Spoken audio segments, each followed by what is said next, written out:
You're not here by accident. You clicked this video because something inside you knows you've been giving your power away, piece by piece, to people who never deserved a fraction of it. You've been drained, disrespected, and dismissed, yet you still show up trying to prove your worth.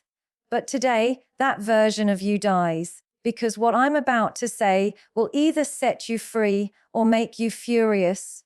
And either way, you'll never see yourself the same again. There comes a moment when you stop being the one who apologizes for demanding respect. A moment when you stop chasing love that only exists when you're convenient.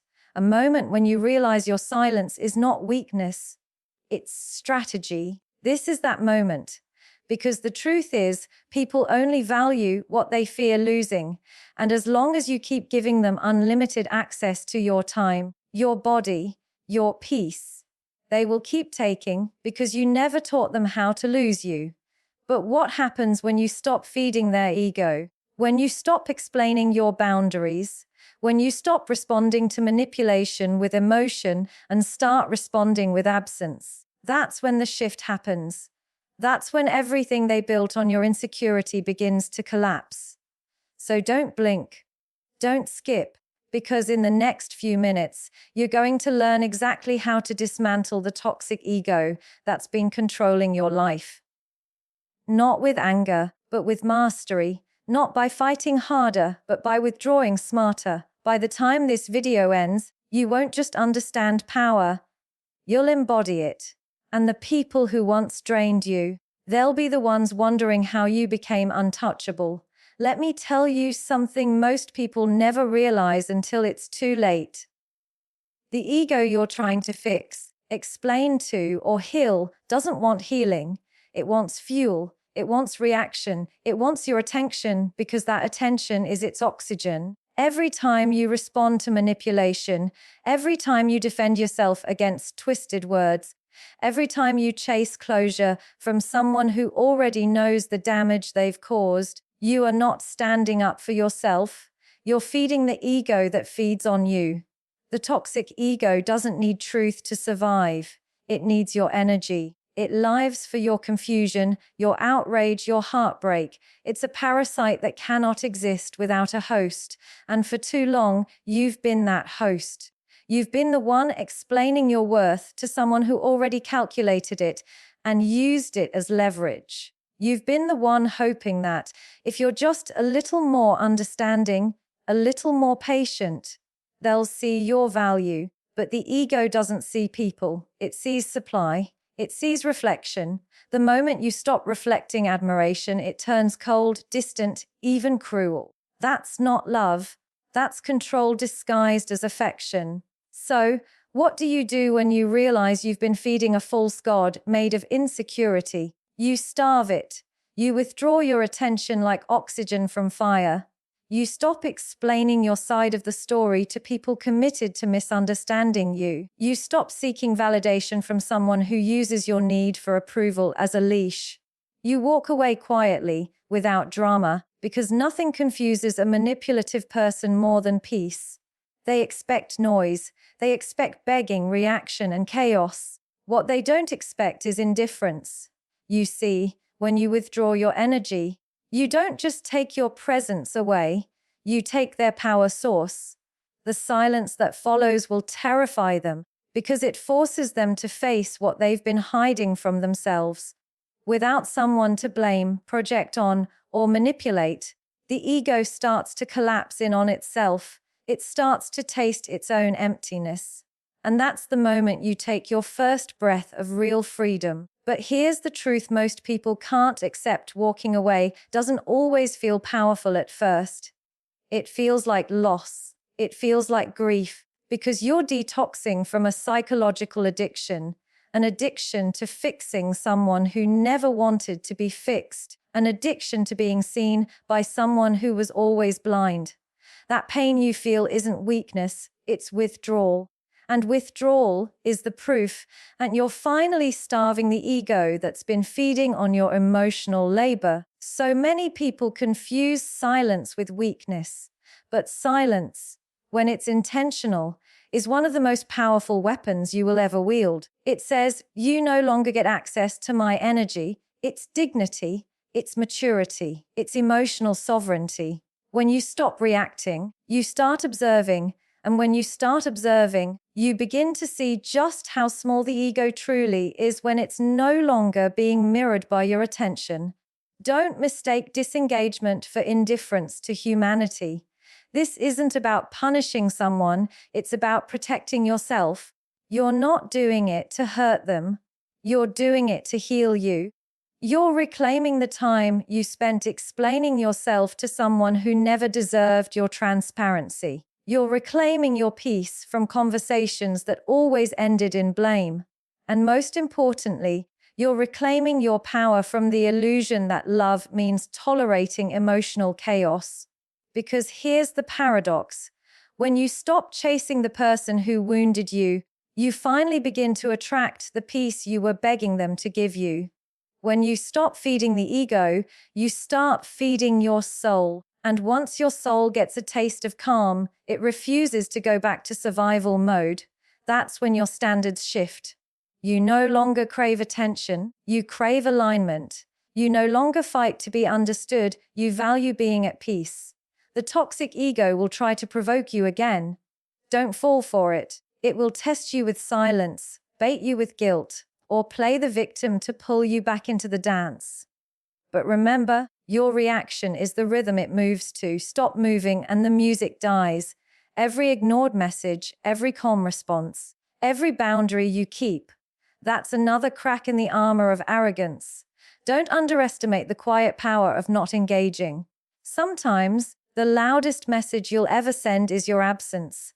And when that silence starts to echo, they'll hear what you've been saying all along, not through your words, but through your actions. That's when you win, because the most devastating revenge isn't destruction, it's evolution, it's rising above the game entirely. So from this moment forward, stop feeding what drains you.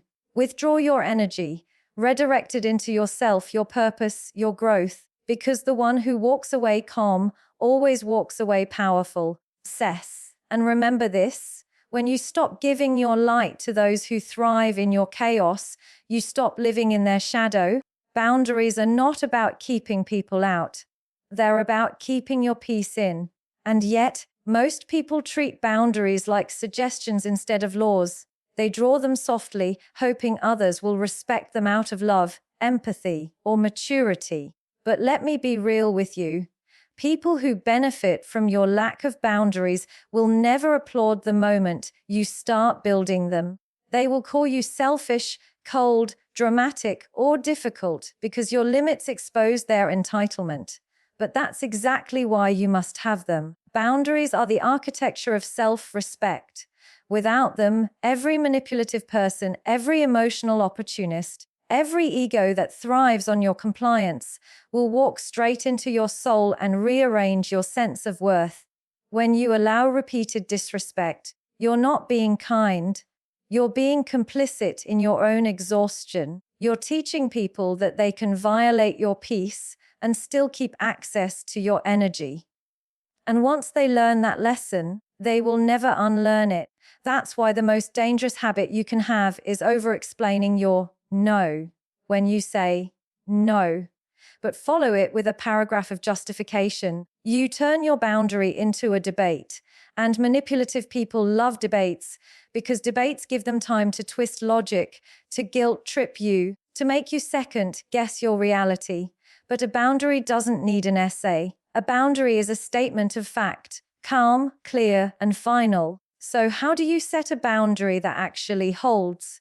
You don't announce it, you enforce it. People hear words, but they believe patterns. When someone disrespects your time, stop showing up for theirs.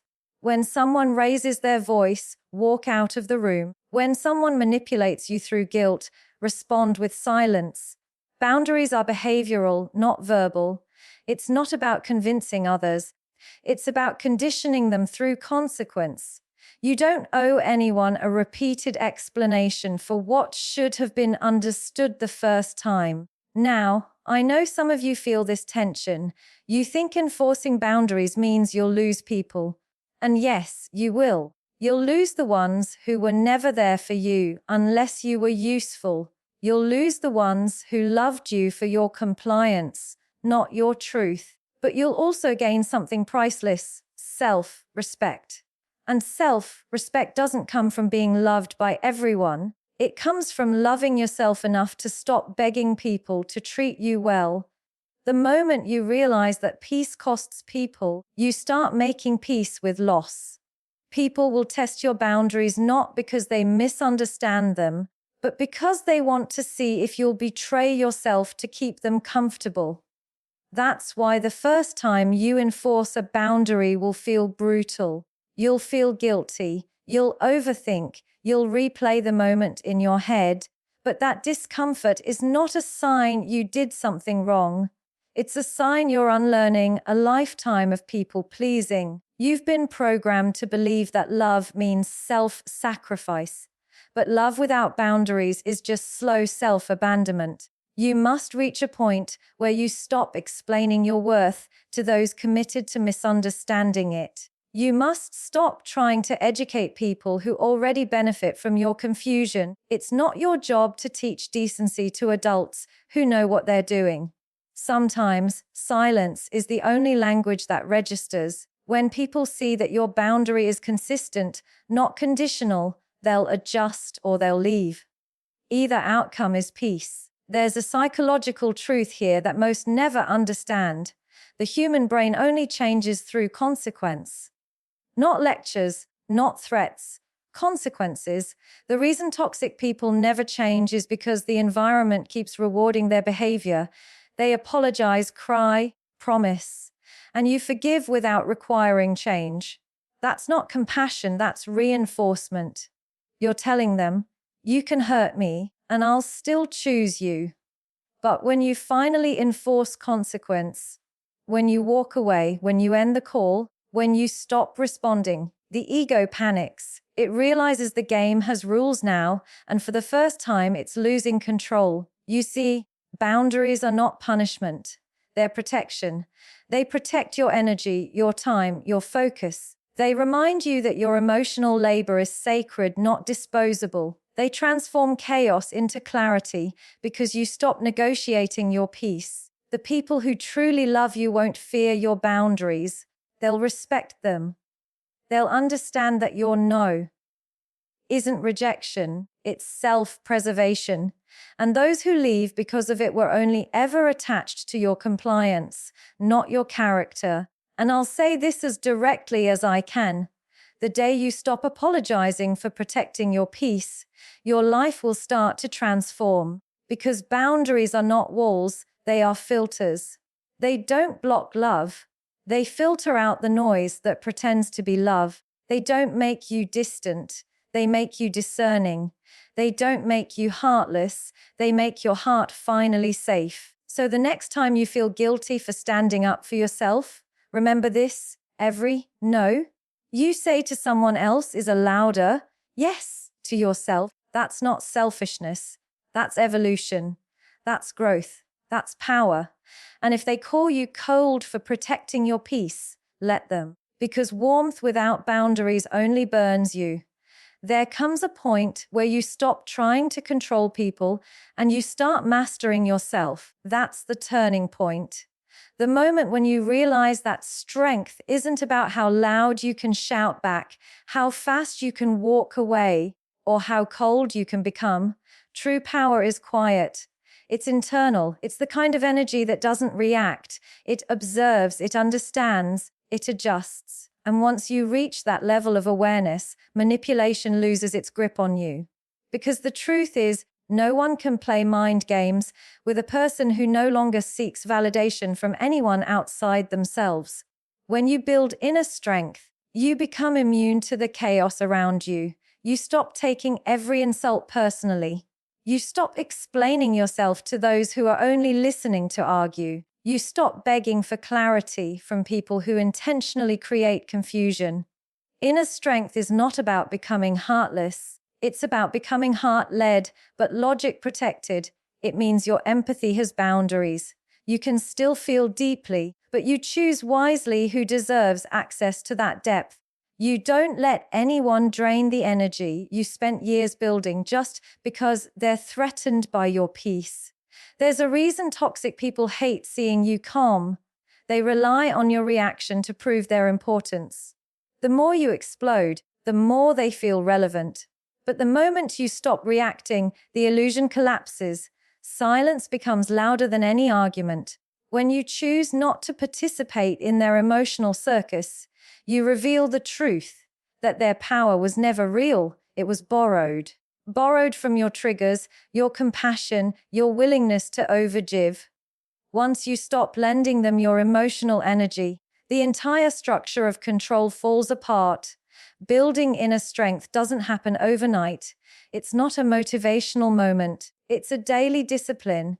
It's waking up every morning and choosing peace, even when chaos calls your name. It's choosing to stay grounded in your purpose, not your pain. It's learning to sit with discomfort without running back to what broke you. You train your emotions the way you train your body, with consistency. You stop reacting impulsively. You start responding intelligently. You stop letting your emotions dictate your direction, and you begin to guide them with clarity. The mind that seeks approval will always be enslaved by the opinions of others.